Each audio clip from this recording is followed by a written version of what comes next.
Hello, and welcome to the Myth Society.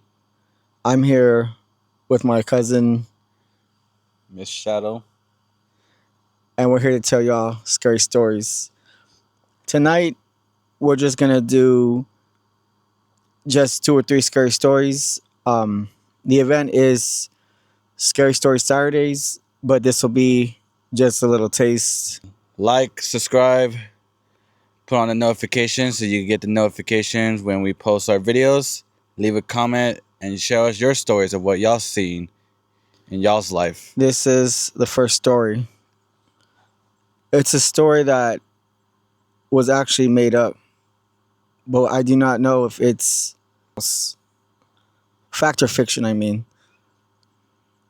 This story is called The Painting. It all started off in a home that this couple and this one child came to. The couple was fairly new and they still like to party and do a lot of things. Well, one day the couple told their child, "Hey, we're going to be going out for a little bit. Do you mind staying by yourself?" Now, mind you, the child was only like 12 years old. And the kid said, "Yeah, I'm a big kid. Like, I got this." So they said, "Yeah, they're going to go out for a couple of hours."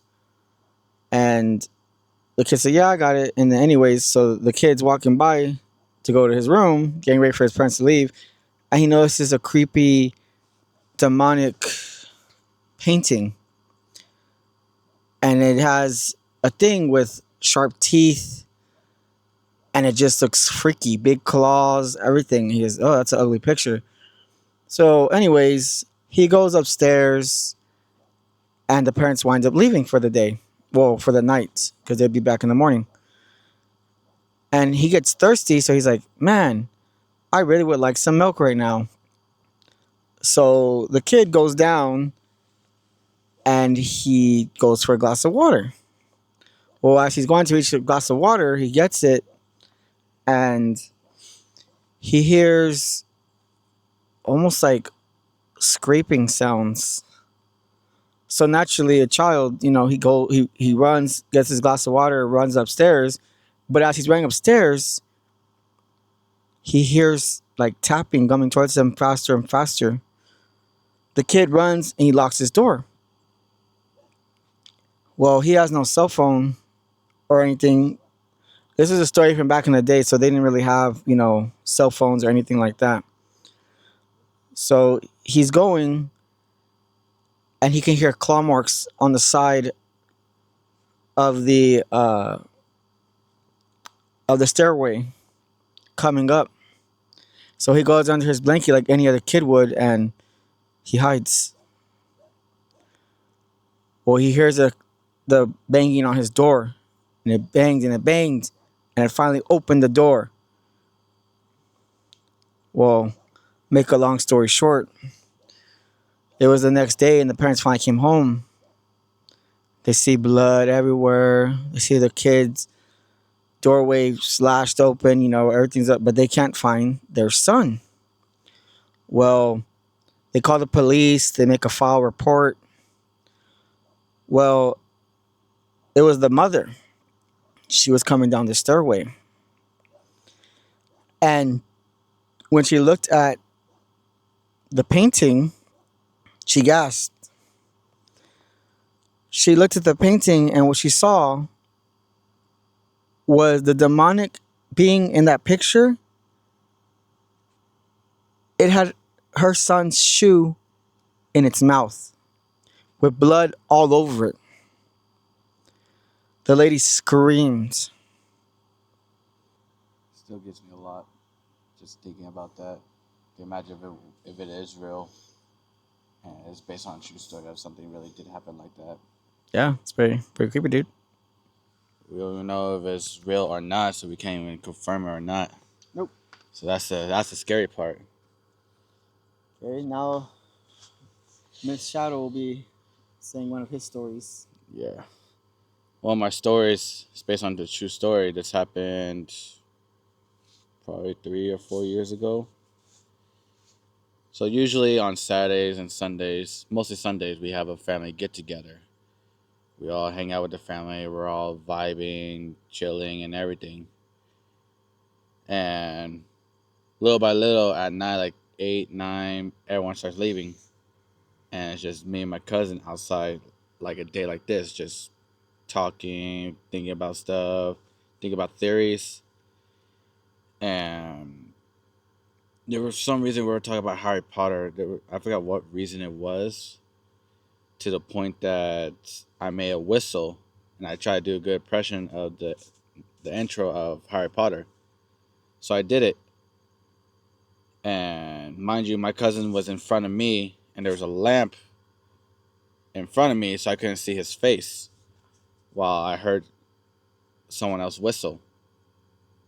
And I honestly thought it was my cousin, but I couldn't see his face because his face was just all black because the light was shining in front of my face.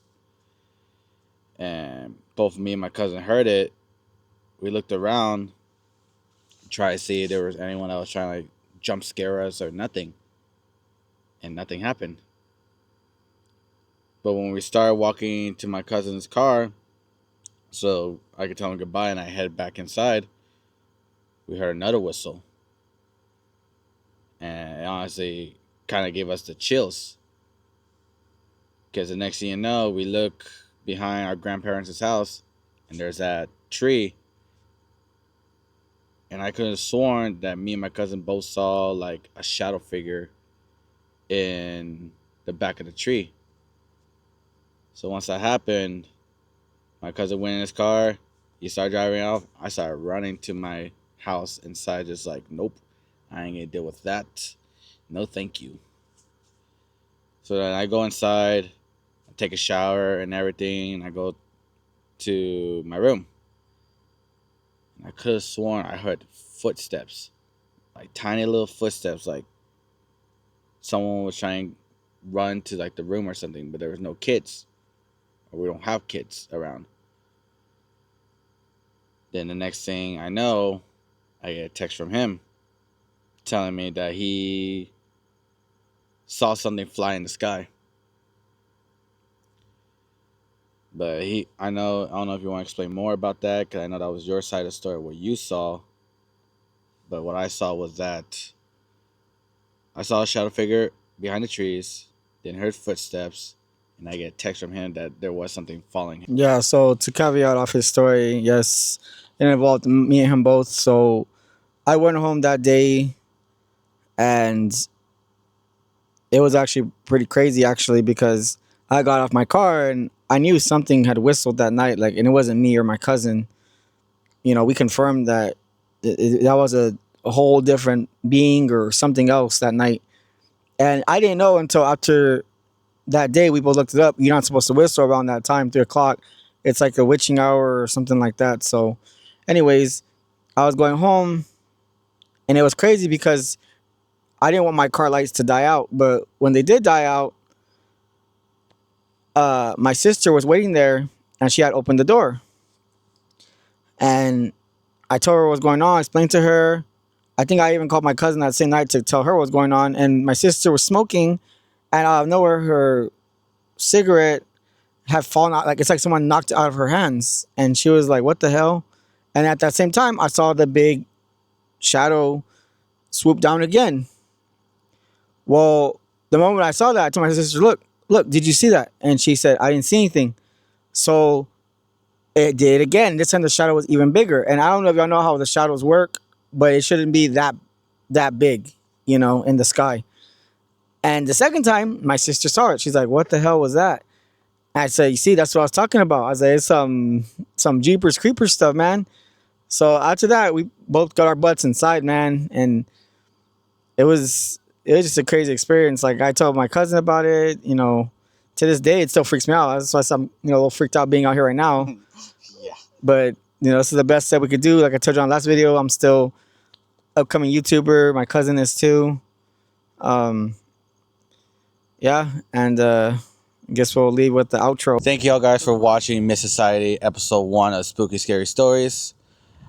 Like I said, leave a like, leave a comment, put the notification on to make sure that you get notification from us when we post. Thank y'all guys for watching. Thank you. And like I said, Scary Story Saturdays will be every Saturday. So don't forget to like and subscribe. My cousin does not have a channel yet. When he does, I'll put the link in the description down below. Thanks, guys. Peace. Peace.